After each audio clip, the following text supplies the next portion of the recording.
Hello, brothers and sisters.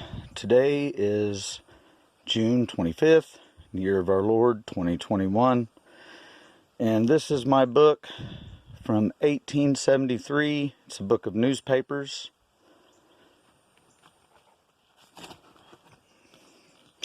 I want to show you what I've found. This is obviously an original. You can tell by the shape it's in. Alright, very first page. You see anything wrong with this picture? It's just an innocent picture, right? Santa Claus. Okay. We got Harper's Weekly, Journal of Civilization, New York, Saturday, January 3rd, 1874.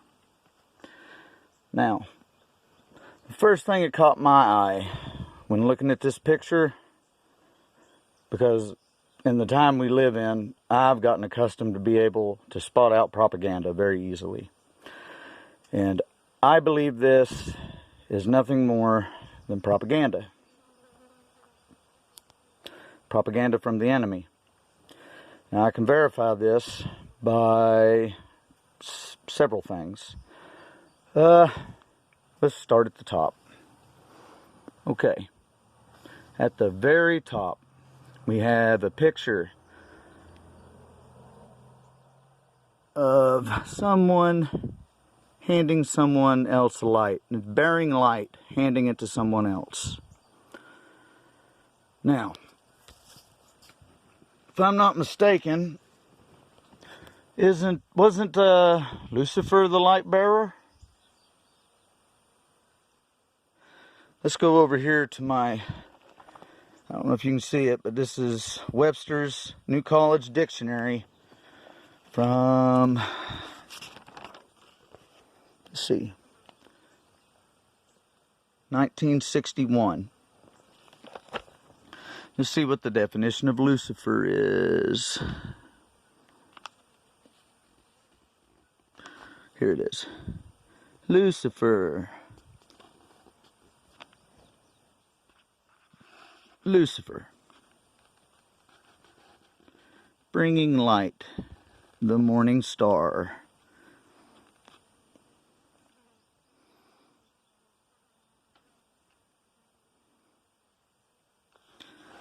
Satan, as identified with when appearing as the morning star.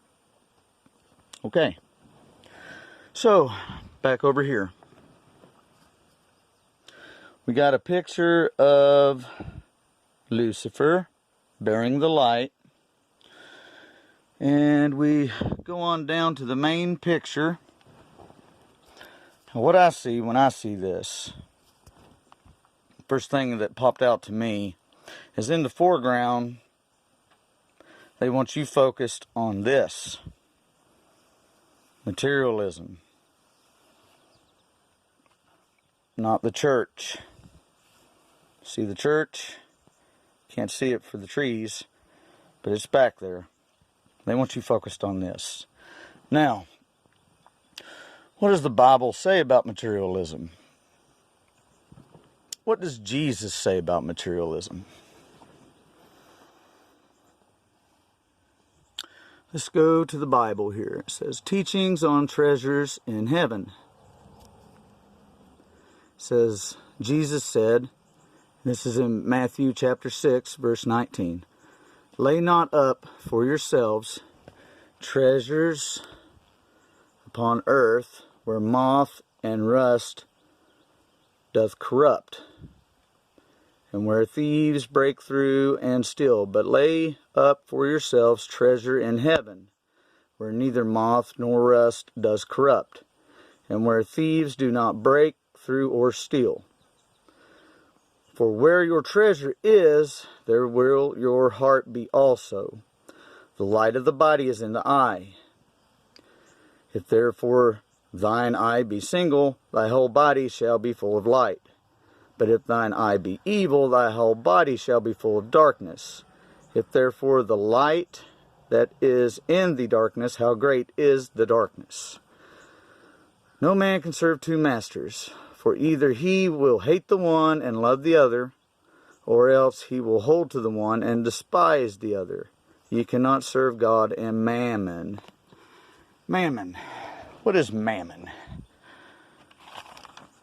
Well, let's look it up here in my dictionary. Mammon. In the New Testament, riches, hence the demon of cupidity. The demon of cupidity. Cupidity? Let's look that up. Let's see what that means. Let's see. C-U.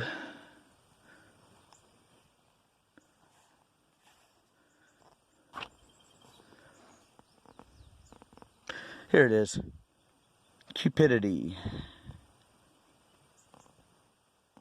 An inordinate desire, especially for wealth, advance, and greed. So, if Lucifer was the head up here, and this is a demon, cupidity, the demon of cupidity, well, surely we can verify that somehow, right? Well, let's go on down here to what it says down here at the bottom. Christmas Eve. Santa Claus. Santa Claus. S-A-T-A-N.